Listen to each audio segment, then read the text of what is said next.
assess the kidney function. Why are we assessing the kidney function? Because if that stone is causing obstruction, then we can cause hydronephrosis all the way up into the kidney, and we're going to do damage to the kidney. And then we're also going to try and see if we can't determine the likelihood of spontaneous passage. That's going to have a lot to do with the size of the stone, but it can also do with the type. You can see a little bit more common in men, 1 out of 10, probably closer to 1 out of 14 with women. So strong factors, so more common in people that are obese and diabetes. Lifetime risk, you're looking at anywhere from almost 1 to 2 people in the U.S. and other developing countries. So it is more common amongst lighter complected people versus darker complected people.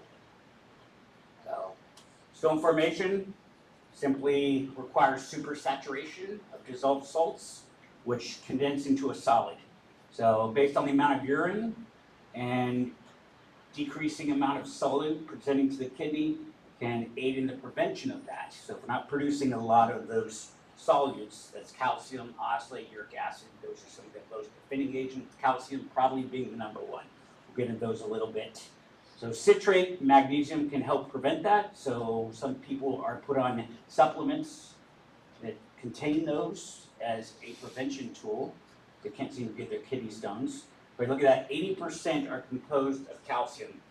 Oxalate, calcium phosphate, or a combination of both. So if somebody says, I have a stone, passed it, you'd be like, oh, it's probably calcium. Like, yeah, you're so smart. Well, you got an 80% chance of getting it right. So the other 10% are struvite. Those are very pain in the neck stones. Why? Because they run with a lot of bacteria right here. So Proteus, Klebsiella, Staphylococcus, Providentia, Corneobacterium, so struvite stones are typically the ones that are the fitting agent that deal with staghorn calculi. So we just see kidney stones back up inside of the kidney.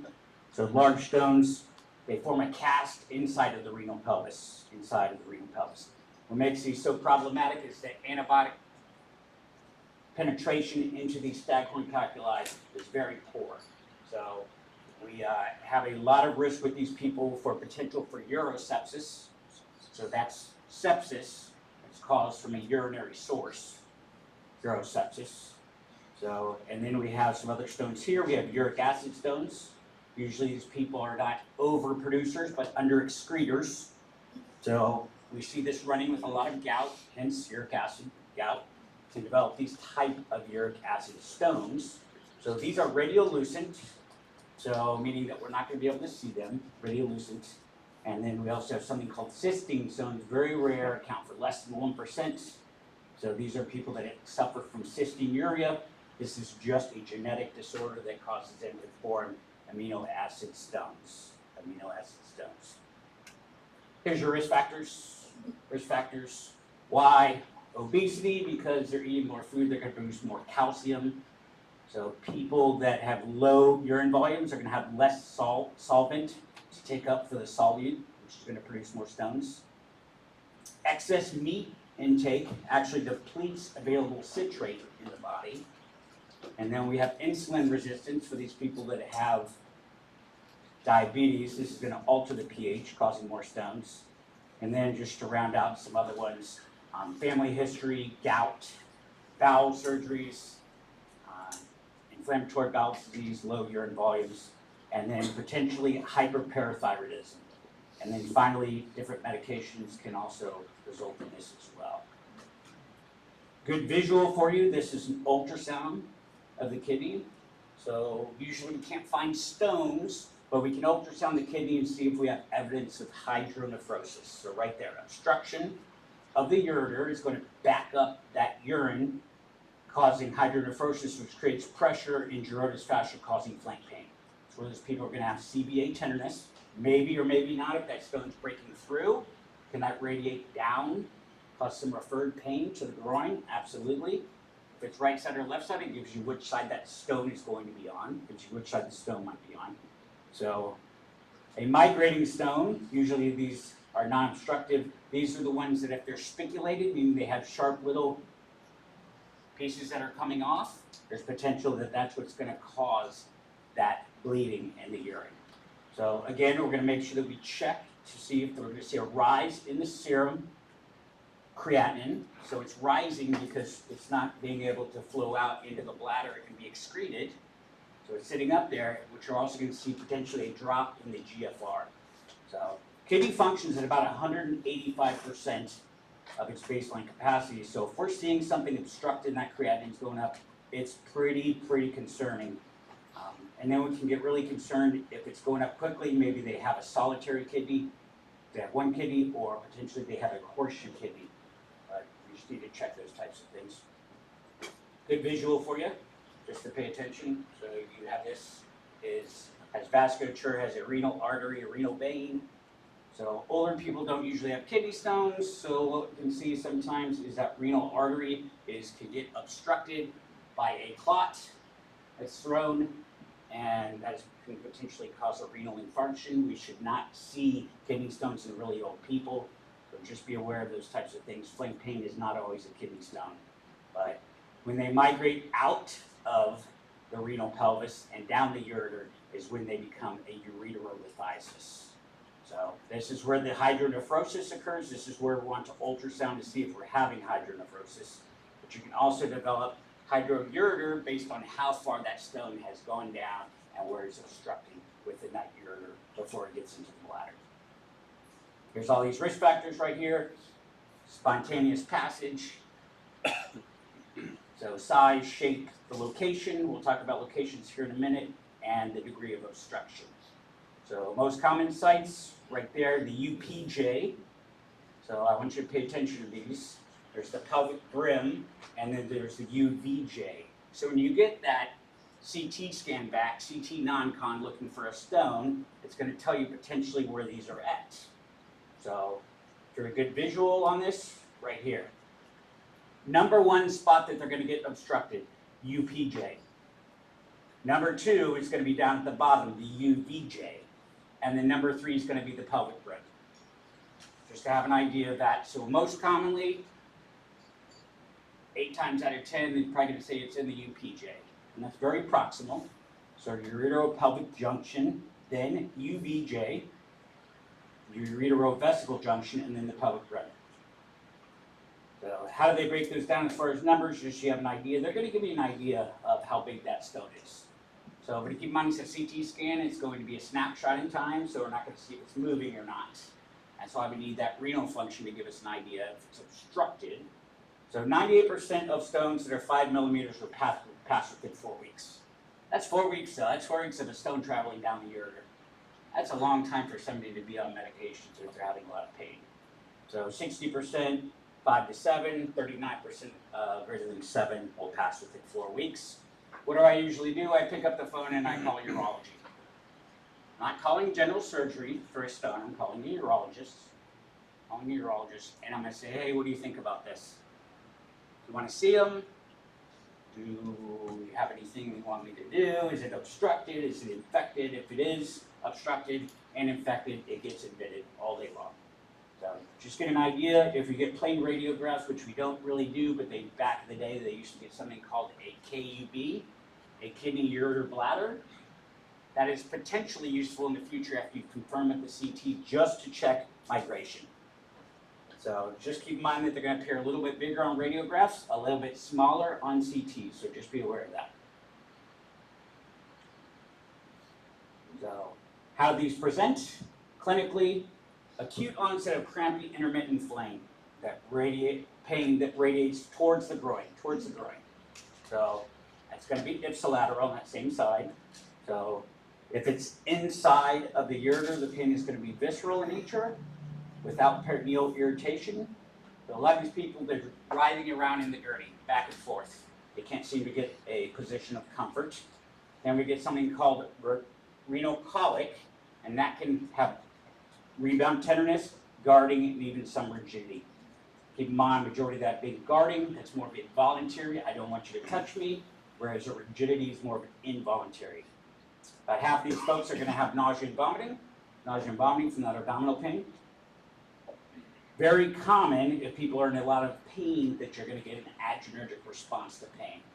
It's normal if somebody's in a significant amount of pain, like a kidney stone, or ureterolithiasis, that they're going to be tachycardic, hypertense, and diaphoretic.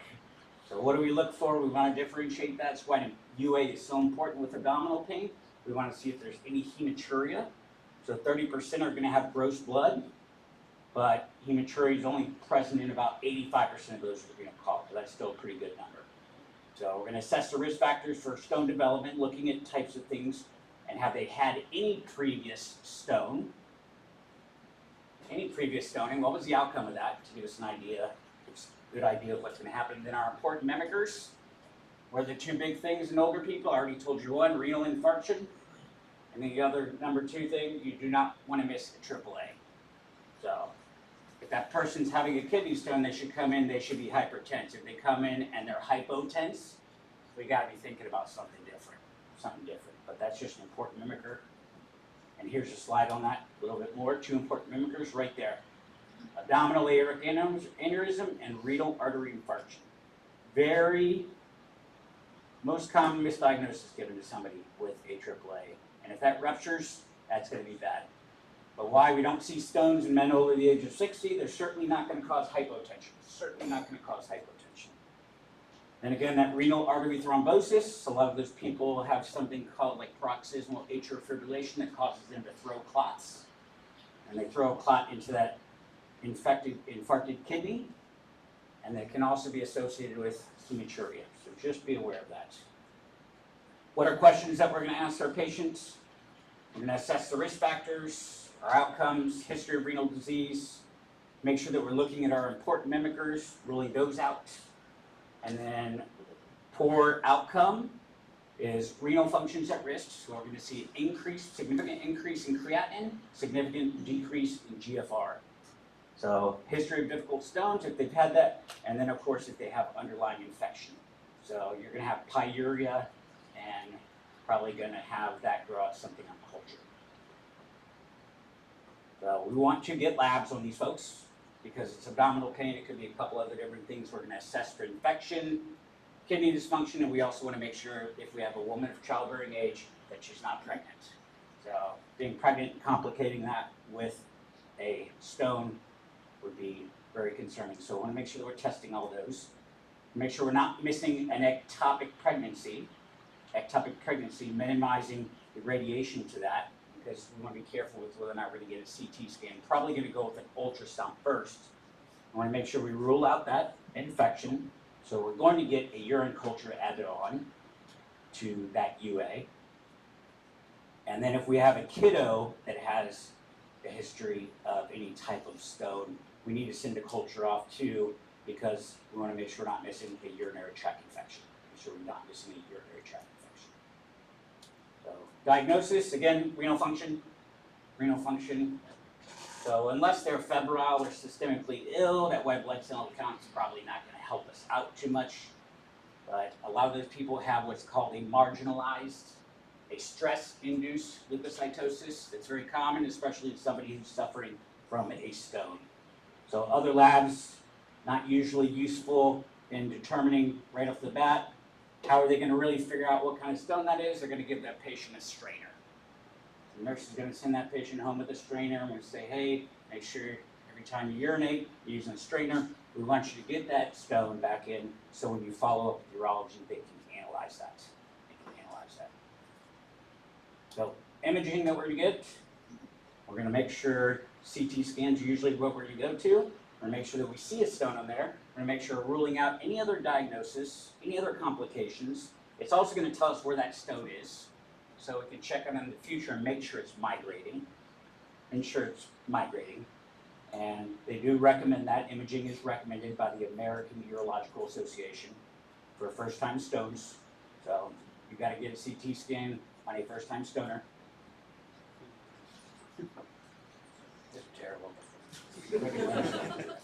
Frickin' Wednesday. Come on, folks. Go with it. Okay. Anyway, I look forward to that every class. Anyway, making sure that sometimes the people are completely incorrect on this, and that's about 20 to 70% of cases. So CT scan right there. And a lot of times, 1 out of 3 gives a alternate diagnosis. You're like, I think this is a stone, it's a slam dunk, and then 1 times out of 3, they're wrong. So we need that confirmation based on their past medical history. We need to be careful if they've been getting lots of CT scans. I will go back and look at somebody's record. They're like, man, they've got a CT scan every time they come here for abdominal pain. That's not right. You don't want to give them that much radiation. But it can still provide us clarity on that clinical diagnosis. So it also helps ease us for what we need to work up in the future if they do come back. Remember, I told you a CT scan is about 10 times the amount of radiation as a regular X-ray. But make sure you understand this. It is a non-con abdominal pelvis CT scan. We do not use contrast. Why most of the time we don't use contrast? Because it's an obstructing stone and we're already seeing the kidneys take a hit. And contrast is nephrotoxic. Contrast is nephrotoxic, so I want to be careful with that. It's going to take a picture from the top of the kidneys all the way down to the bladder base. So there can be signs of ureteral obstruction. It'll tell you that it sees fat stranding there. It'll tell you that we see hydronephrosis, a lot more definitive than the ultrasound. So there's the other thing, ureteral dilatation, perinephritic fat, dilation of the collecting system, renal enlargement, gives us a good idea of that. Has a very good positive predictive value, and if both are absent, the negative predictive value is pretty good at 93 to 97%. So you can rest sure that CT worked pretty good. Now, most of these calcium ones are going to be radio opaque, which means you could see them on X-ray, but you're going to have no problem seeing them on CT scan. Whereas the magnesium ammonium phosphate, the struvite stones, are a little bit more difficult. And then the cystine, extremely difficult because they're very radio opaque. So again, radio dense not as good, but radio opaque is going to be a little more difficult to find. So because of these, sometimes the stones are a little bit more difficult to find, especially on plain films because of soft tissues and bones going to be obstructing that. So that's the guy, again, we don't use that KUV unless we're going to be looking to see if we want to follow the progression of that stone to see as long as it's migrating and moving along. If it's a pregnant patient, ultrasound. Pregnant patient ultrasound is going to be the first line. You can see if they can see that. It's usually formal, not something I'm going to roll in an ultrasound and do point of care right at the patient's bedside. It's something I'm going to send them over for a formal, which means I'm going to have a radiology tech that's all they do. That's all they do. So poor job of finding them, unfortunately. So if we can't find it, we're really concerned and we're seeing there's evidence of infection and obstruction, we might go ahead and get the CT anyway. That's going to be a shared decision-making probably with the urologist and the patient. Sometimes there is something called shared decision-making where we're like, we need to get the CT scan. We're willing to afford this one shot of radiation to figure out what's going on. But again, that ultrasound's going to tell you right there, hydronephrosis, can give you kidney size, can give you some Doppler scanning, which is going to give you an idea of renal blood and urine flow. You can ultrasound the bladder and you can see the jets, whether or not they're shooting urine out into the bladder. Here's an example of how that looks. So they're actually finding all kinds of stones in there. So numerous stones with acoustic shadowing. I would say that's probably staghorn calculi, the fact that there are that many stones. It's not just one, it's multiple stones that are all inside of the kidney. For your visual folks, non-contrast CT, there are other potential for a IV urogram, the ultrasound, and like I said, the plain abdominal radiographs, poor sensitivity and specificity, but might be useful in following stones that we've already determined were found with the CT scan. Your ultrasound is going to be for your pregnant patient, and then potentially moving on to a CT if needed.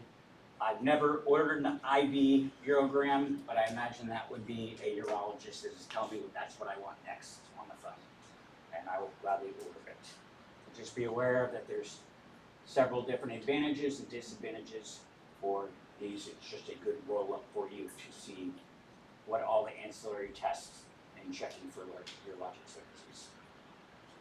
How do we treat that? Right off the bat, I'm going to go and I'm going to start taking care of their pain. Because people are writhing around in pain.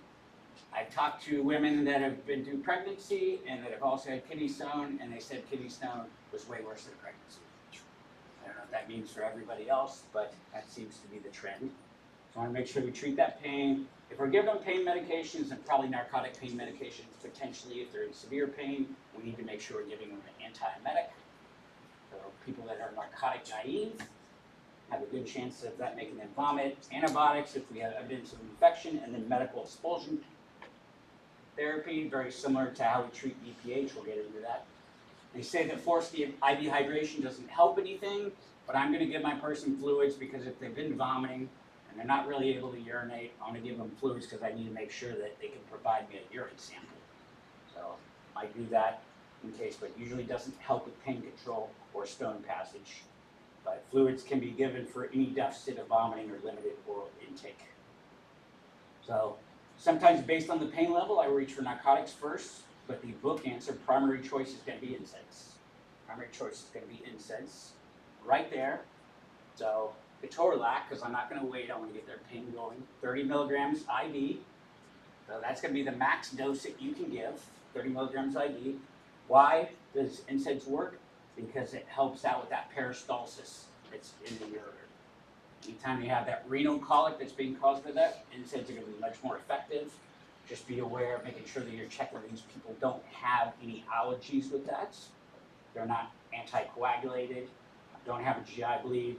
And then we do want to be very careful with these IV NSAIDs in people that have any type of chronic kidney disease or any significant renal impairment. What can they do to treat this if they need to come in because the stone's too big?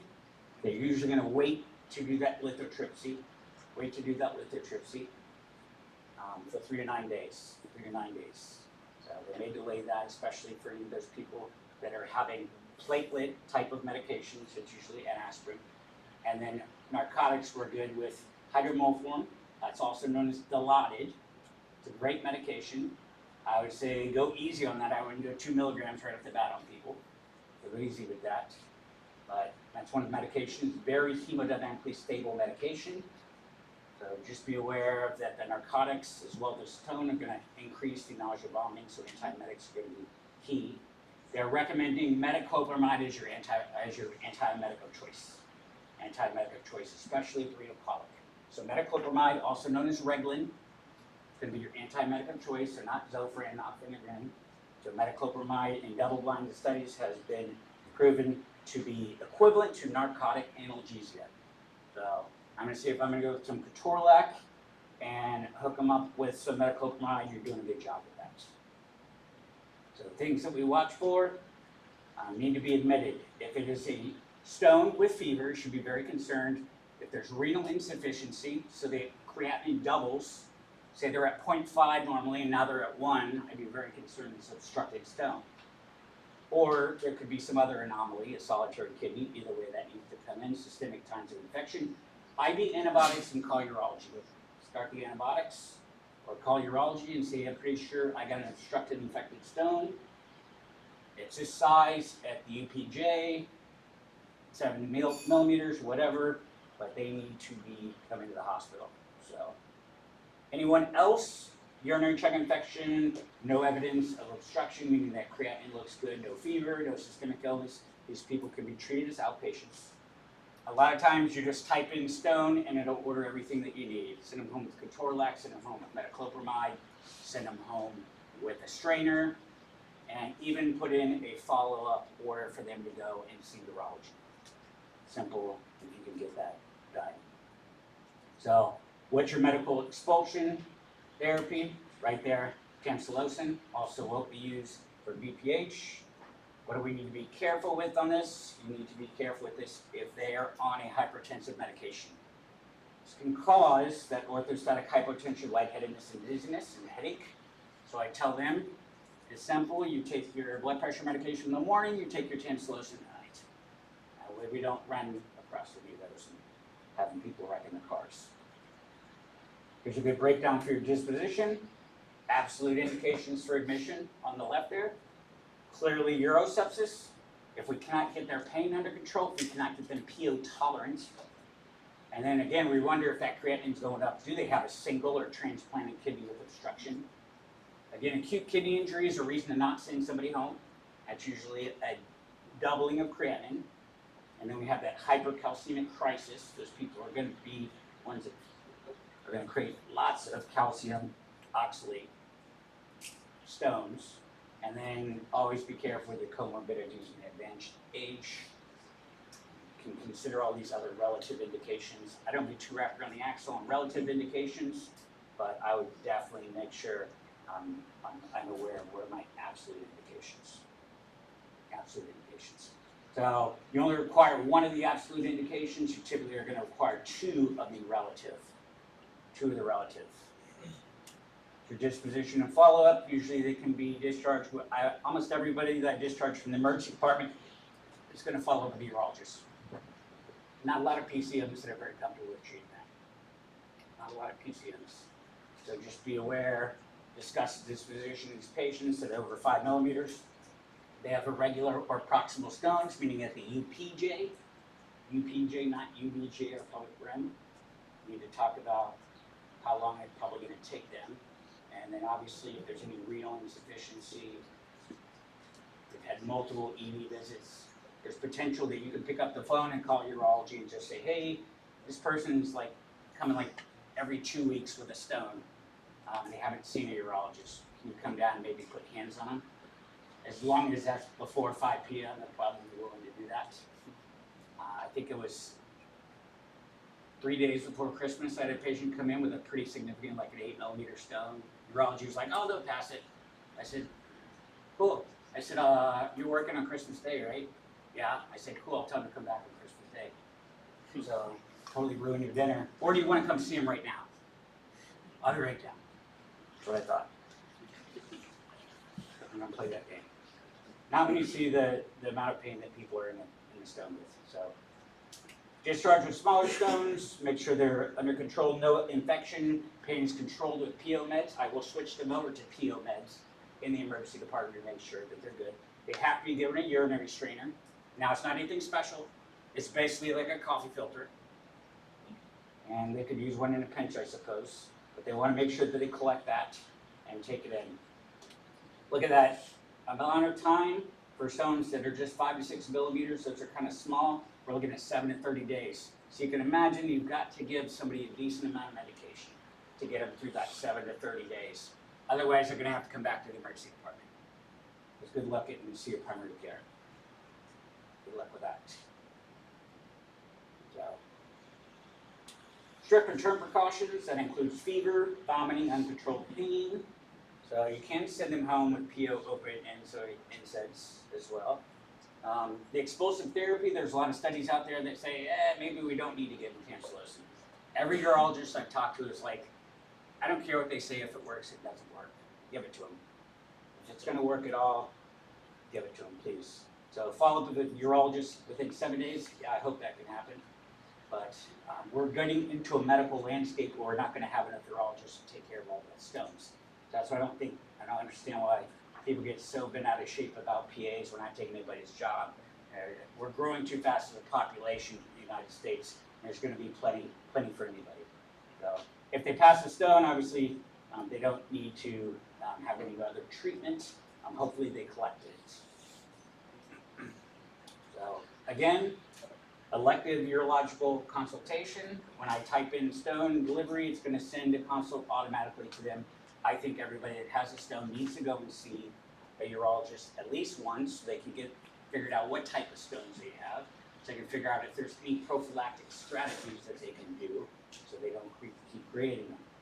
So again, if they have hematuria and we don't find any stones, they still are going to require some outpatient urological studies. Why? Because unexplained hematuria is malignancy until proven otherwise. Malignancy until proven otherwise. So if we don't find the stone, like, oh man, what's going on? They're going to need to go see a urologist so they can get a scope and probably going to get a biopsy. Just be aware of that. We have our pregnant patients, so 1 in 1,500 pregnancies. Ooh, when does that normally happen? That's pretty bad, 2nd or 3rd trimester. So same type of presentation. So they do say there's potential that if we don't see anything on the ultrasound, we can go to a CT scan. Again, shared decision making with the patients. They may want to wait it out as long as they're not having any kidney insufficiency. We can get them PO tolerant. So NSAIDs are not recommended, so narcotics are what we're going to go through. That has a lot to do with a 2nd or 3rd trimester pregnancy. With prostaglandin, that has a lot to do with the valves in the heart. So alpha blockers is completely acceptable. They are category B in pregnancy. So that means we can reach for that tamsulosin in our pregnant patients. If we have a kiddo come in, it needs to be a pretty good investigation. There's probably something along the lines of anatomic abnormality or some type of metabolic disease that's going on that has been missed. So, CT scans in the pediatric ED, sure. Again, that ultrasound's not going to be definitive. If we're really concerned about this, is enough an emergency in a kiddo that a CT scan would be warranted.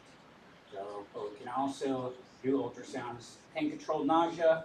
We do not recommend any medical exposure therapy to kiddos. We do not. So no tamsulosin for the kiddos. Any questions on stones right now?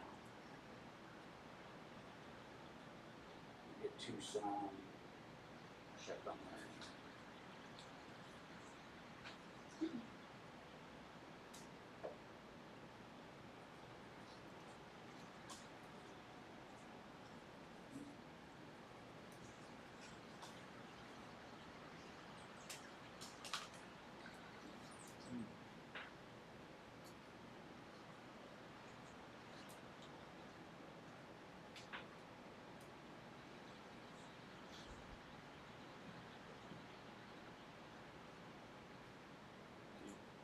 Everybody agreed that we need to do an ultrasound of this guy's aorta, right?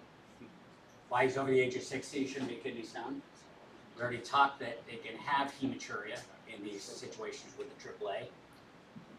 So if he has a kidney stone, he should be not hypotense, probably should be hypertense from the pain.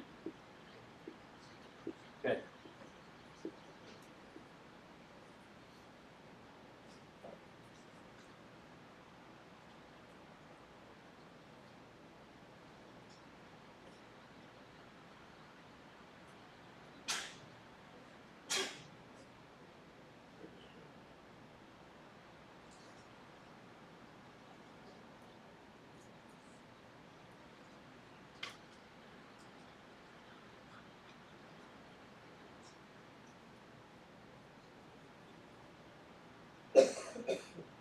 What are you going to reach for?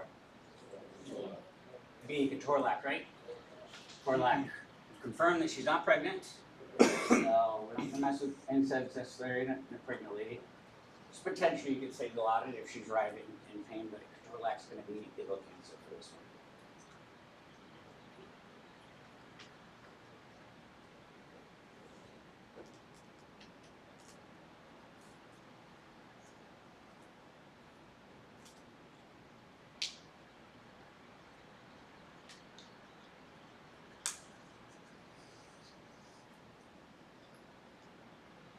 Pretty easy, right? Tamsulosin is the only one that's going to be used right there for stone expulsion.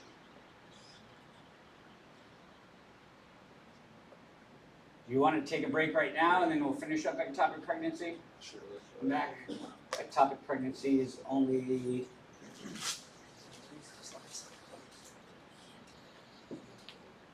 20.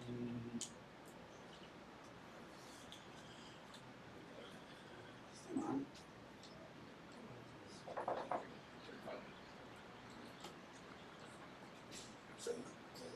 5 minutes, sir?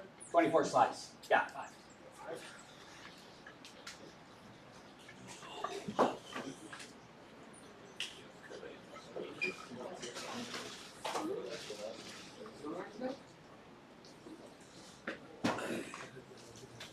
I think you're wrong a lot, but I'm decisively wrong.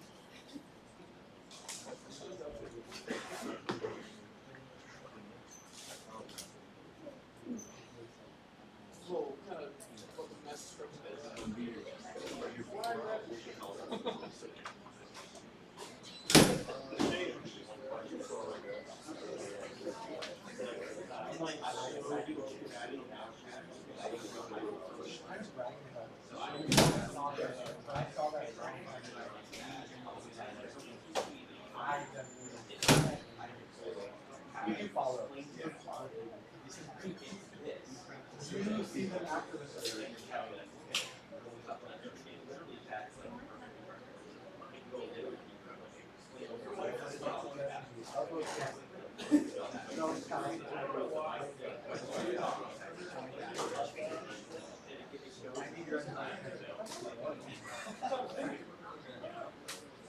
I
mean, I get it, I get it because like,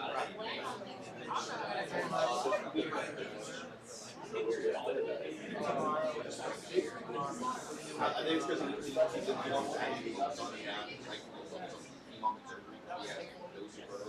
like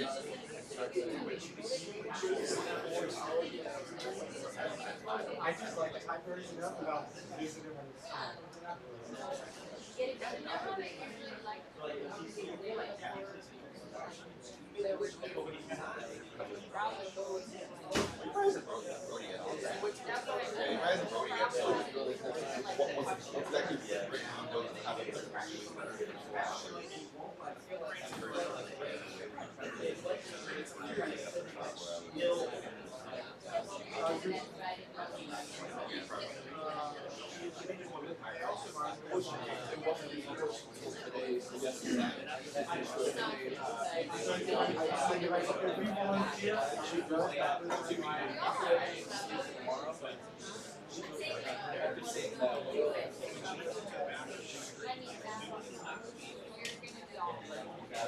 instead of just taking this, you're gonna pay. As soon as we get a little, you don't understand the page.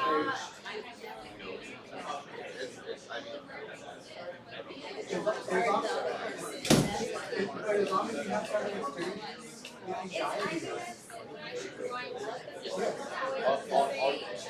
all you're doing is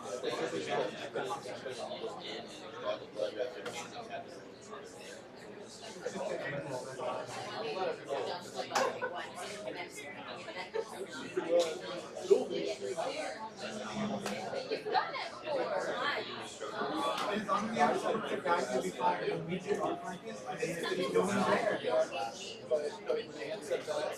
That one is plugged in.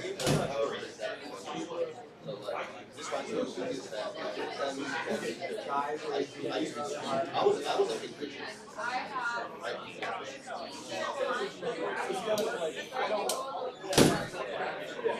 Okay, and if you don't hit it, you fish for it. So you keep right. That's what you do.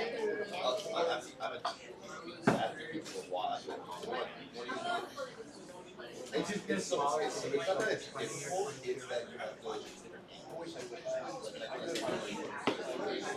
You gotta keep it down. You guys, and you go up.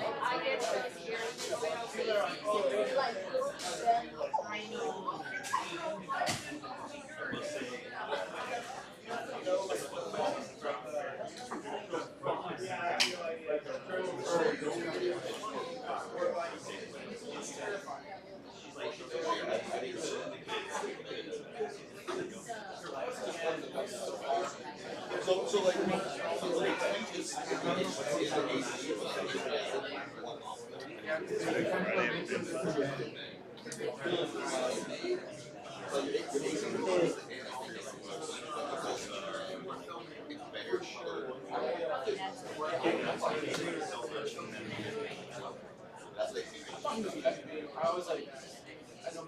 Alrighty, folks, get this show on the road.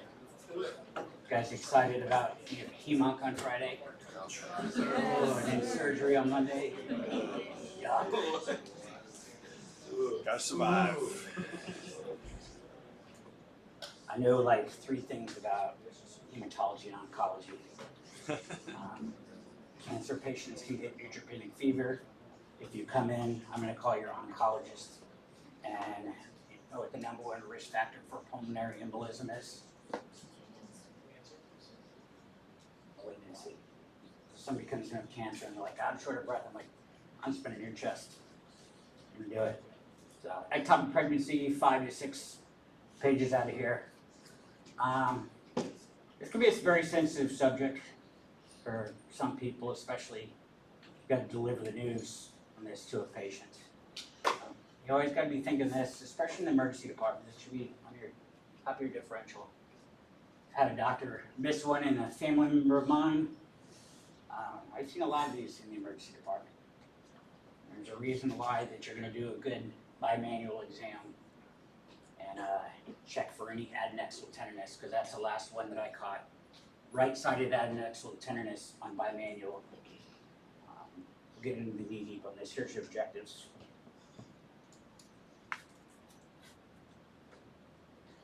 Be thinking about these in any patient that comes in. Right here, differential diagnosis, childbearing age. Abdominal, pelvic symptoms, abnormal vaginal bleeding. Very, very broad topic here. So this is why we don't miss, look at this, that's a qualitative HCG. Qualitative just means that it's gonna be yes or no. It's binary, yes or no, qualitative. Quantitative, they're gonna give you a number, and that's gonna be a blood test. So qualitative urine, HCG, you can also get a qualitative blood. I wouldn't do that, I'd get a quant. Quant's gonna give you a number. We'll get into that in a little bit. But we need to be worried about those. They're coming in, pelvic pain, pelvic discomfort, can prevent very atypically vaginal spotting. And then of course, we're looking, when was your last menstrual cycle? This can be a little bit difficult because not every woman has this perfectly on point cycle every month. So if they had kind of this history of menorrhagia, metromenorrhagia, or whatever, and that can be very concerning. We also get worried about hypovolemia if they're having any symptoms like that, lightheadedness, syncope, diaphoresis, because maybe that ectopic ruptured. Maybe that ectopic's ruptured. And it's going to be very concerning. Look at your differential, just have an idea, keep a wide differential. Cast a wide net when you get to phase 2, please do that for me. Be thinking like anything and everything. Don't turn into a zebra hunter, okay? Not going to be finding lots and lots of zebras. Every now and then you find something crazy. But just also remember that that's also a patient behind that disease process could be having a really hard time. If you tell me, there's that one thing that has a star in it. What's a heterotopic pregnancy? Anybody know what a heterotopic pregnancy? With a male and a female. Almost. So a heterotopic pregnancy is going to be much more common in people that are undergoing fertility treatment. That means that they're going to have a regular pregnancy where it's supposed to be in the uterus, and then can also have an ectopic pregnancy in a fallopian tube, both at the same time. That's why we ask questions about, are you undergoing fertility treatment, whether that's IUI, whether that's in vitro, whether that's taking medication, whatnot. That's why I want to ask those. We do not want to miss that. You're not typically going to find that in somebody that's not undergoing some type of fertility treatments. So, ectopic pregnancy is when it's outside the uterine cavity, So, this is concerning because, look at that, this is a leading cause of maternal death in the first trimester of pregnancy. It's supposed to be the height of everything, so look at those risk factors. History of PID. Why? Because they're going to have scarring in the fallopian tube. History of tubal surgery, tubal sterilization. If they've had anything like that and they come in, they're pregnant, you better think ectopic pregnancy right off the bat. So, conception with an IUD,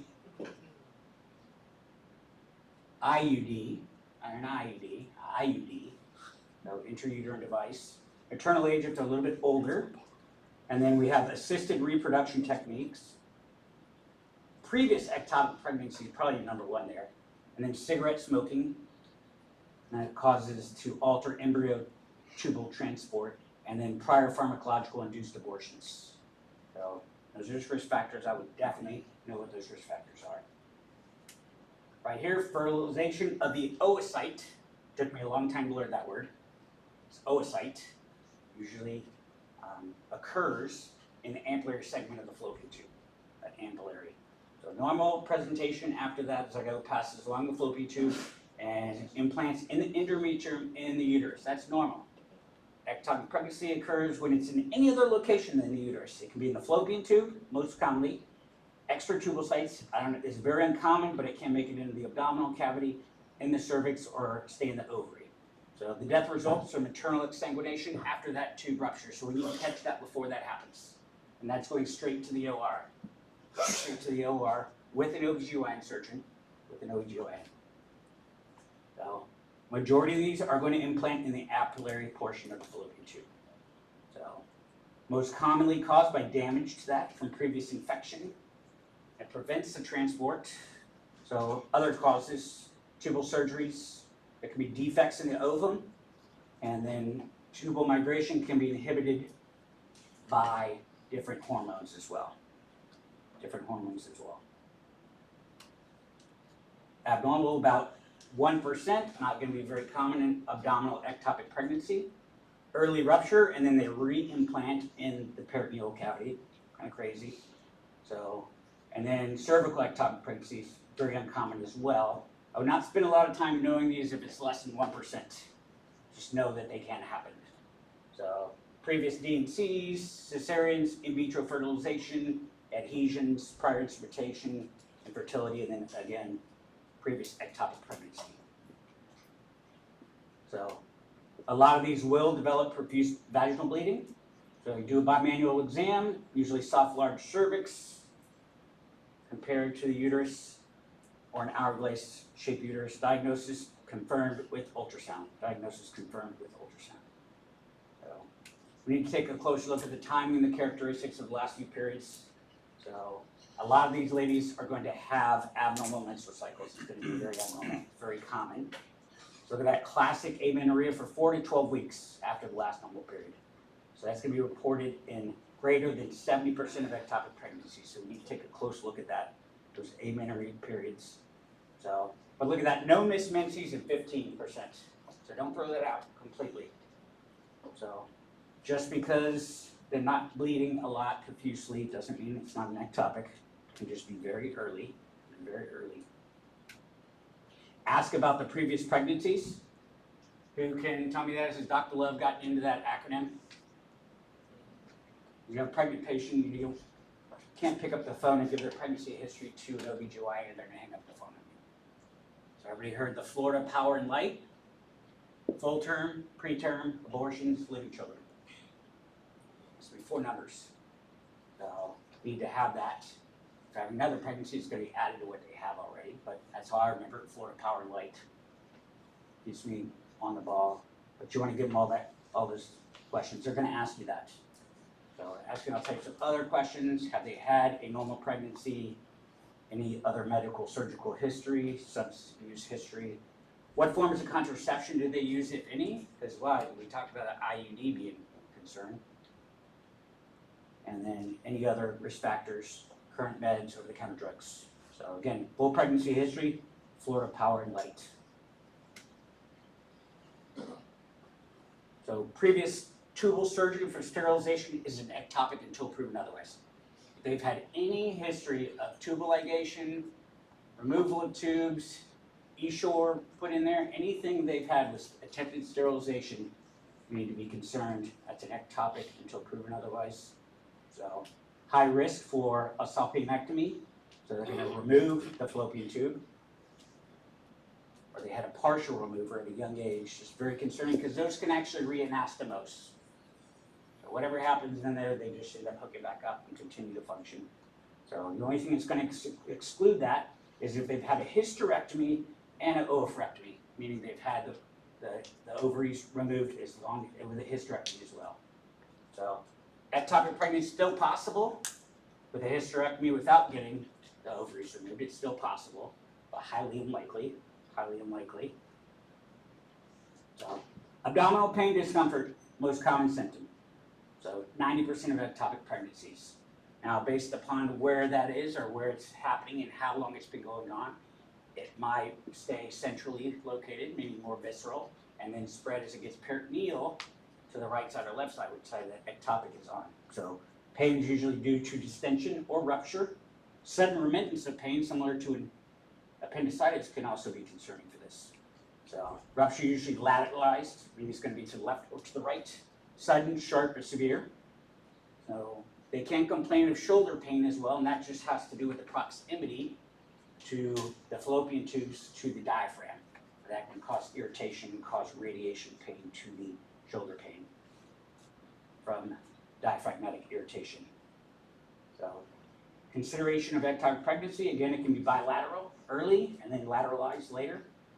So again, just because they're not in pain doesn't mean that they're not having an early ectopic pregnancy. Does not mean. We need to pay real close attention to our vital signs. Okay, so your vital signs, we want to look at that, make sure there's no evidence of shock. So a really wonky one is they can be bradycardic. Why? Vagal stimulation. Blood inside of the belly can cause a vagal response that causes bradycardia. Would you expect that in a woman that's ruptured from the fallopian tube? No, but just be aware that that could be a late finding. That is hematoperitoneum. Again, fever is rare. Fever is rare. Vital signs, as long as it's unruptured, it means they haven't ruptured yet. If vital signs start getting wonky, then we need to be really concerned. So cervical motion tenderness, sometimes we're going to check that. We're going to do a good bimanual exam. We're going to do a pelvic exam. Very low threshold in the emergency department to get a pelvic exam on a patient that complains of any type of pain that is at or below the umbilicus, at or below. So very common to look at the cervix and for it to be blue in coloration as a normal side effect of pregnancy. So uterine size for gestational age is almost always normal, but we want to check that, check the vaginal examination. So making sure we're doing a pelvic, we're probably going to get samples, KOH, wet prep, gonorrhea, chlamydia. Why? Because PID in a pregnant patient gets admitted. It's admitted all day long. So I want to make sure that we're checking all that.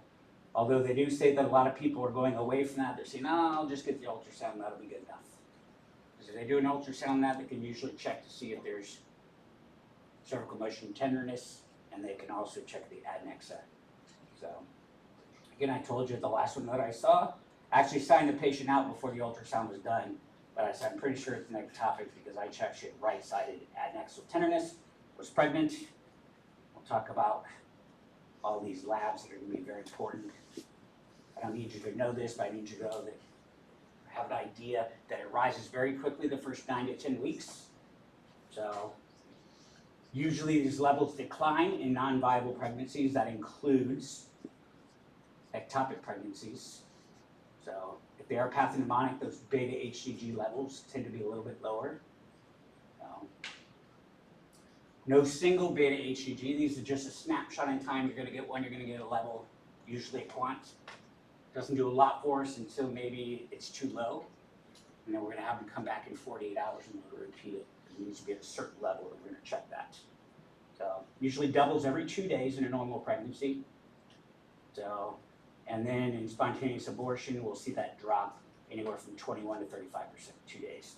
Again, that's why that one pregnancy test doesn't mean all that much unless it's high enough. We're going to get a repeat if we're not finding what we need to.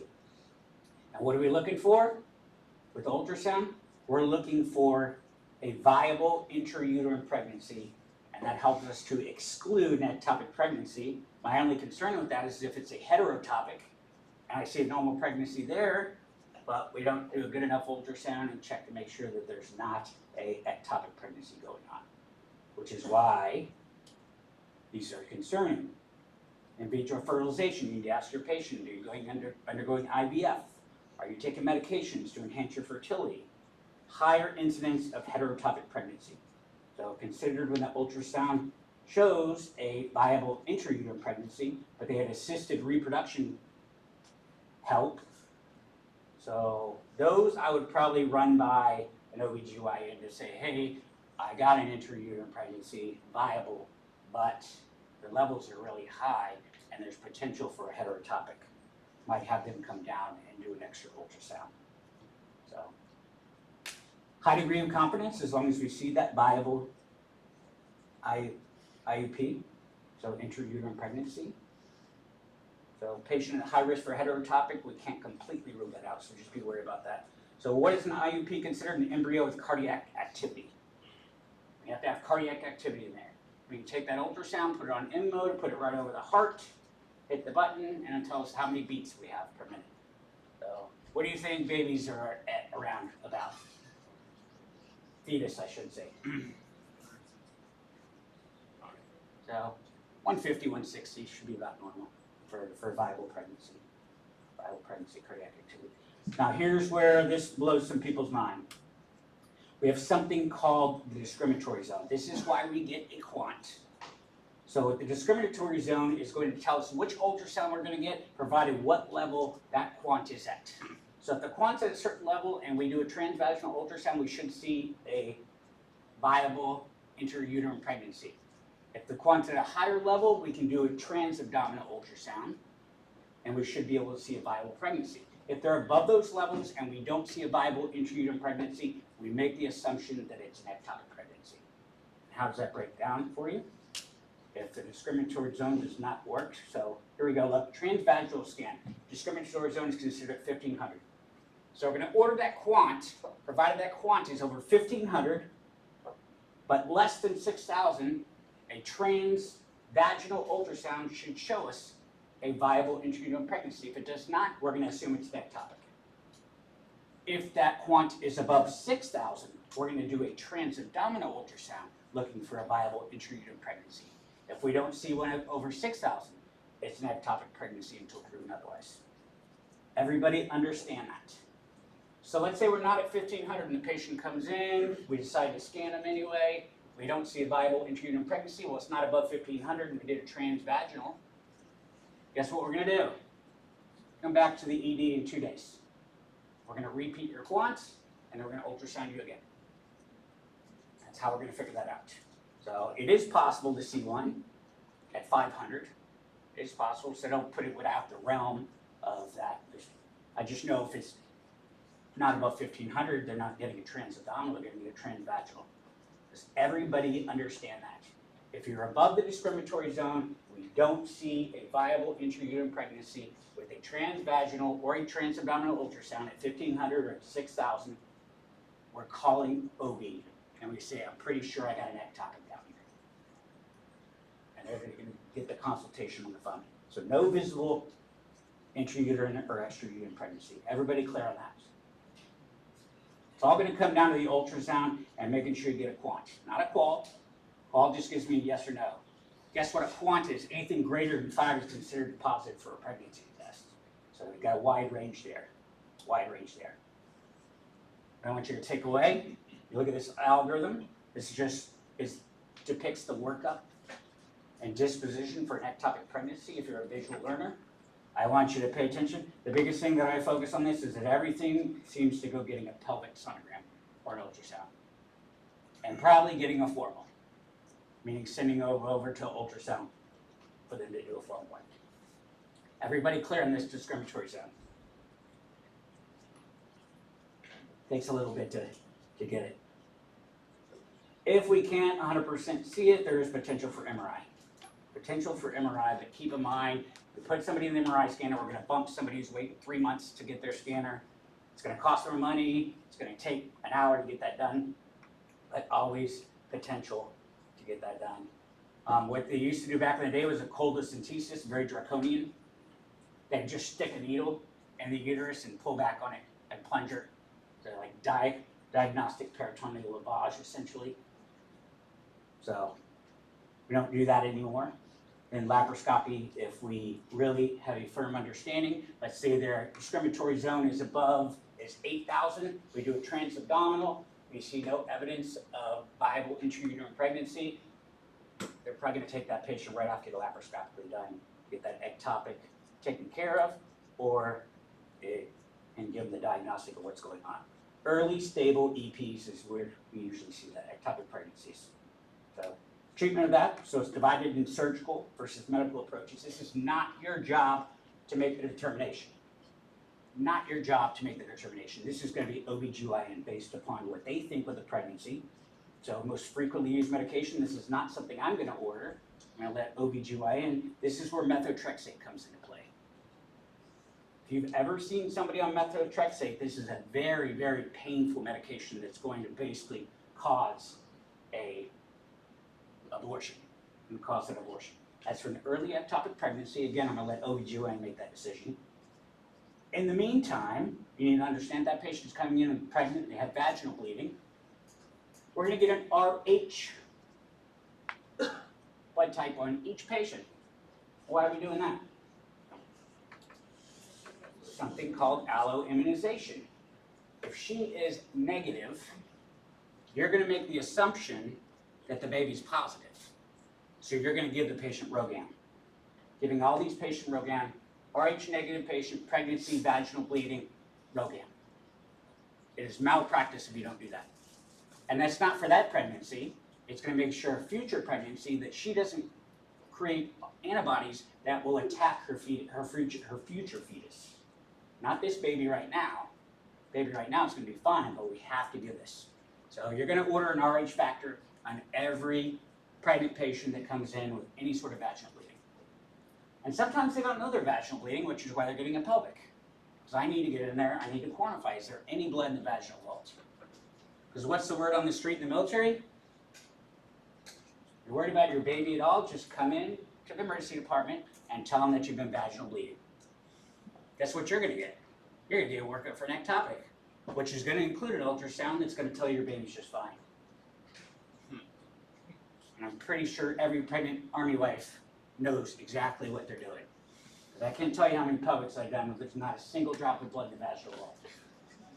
Oh, you've been bleeding all day? Okay, cool. Well, I'm still gonna work you up, so you're gonna get what you want. Because I'm not gonna get screwed missing ectopic. So, it's a win-win. So RH negative women, we need to give them, and it's a full dose. There used to be like a baby dose based on how far along they were. We don't do that anymore. They get the full 300 micrograms, Rogan. We have to do it. Alloimmunization. Disposition, unstable, obviously, too large bore, activate your massive transfusion protocol. That's ruptured. They probably need to go to the OR. Don't be aware, or don't be surprised if they're bradycardic because they have a lot of blood in their belly and they're having a vagal response. Don't miss that stuff. So, stable patients with the beta HCG levels above the discriminatory and a empty uterus are an ectopic pregnancy presumed. So those patients receive gynecologic consultation in the ED earlier than later. And like I said, right there, below the discriminatory zone, I said it's fine. If they're below that 1500, and I'm gonna tell them to come back in 48 hours to the ED. And they're gonna walk them in. The nurse should go ahead and order the beta HCG quant, and we're gonna see what that level's at, and then repeat. Questionnaires on ectopic pregnancy. Now keep in mind, this is, you have patients that are coming in with this. This is a very significant emotional event, so have some compassion, have some empathy when you're dealing with these types of things.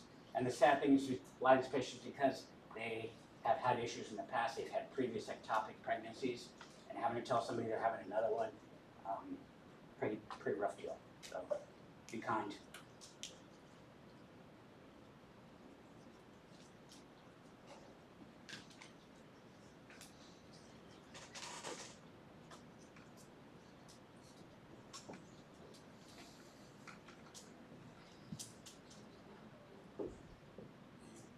What I say about PID. Very concerning. Gentlemen have it a little bit different. A guy gets PID, gonorrhea, chlamydia, he's gonna be very symptomatic. So, a lot of dysuria, discharge. Women unfortunately do not always present the same way. That can just be scarring up those fallopian tubes, just put it at higher risk for ectopic pregnancies. We talked about smoking, we talked about increased maternal age, talked about previous ectopic pregnancies, we talked about any type of tubal sterilization techniques, and then any type of reproductive assistance.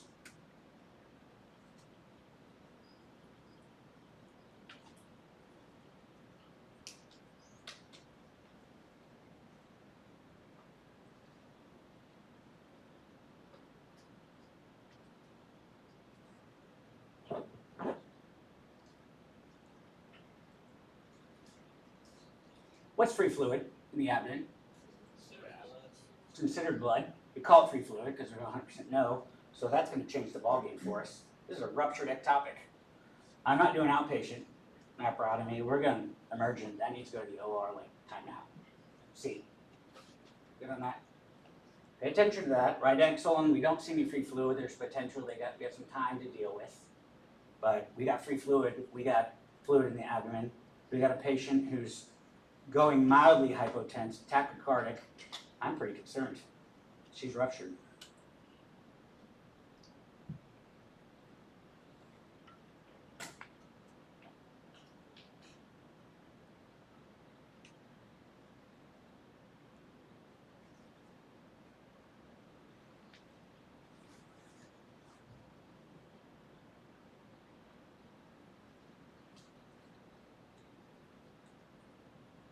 So what I say, any type of tubal sterilization, tubal ligation is a what until proven otherwise?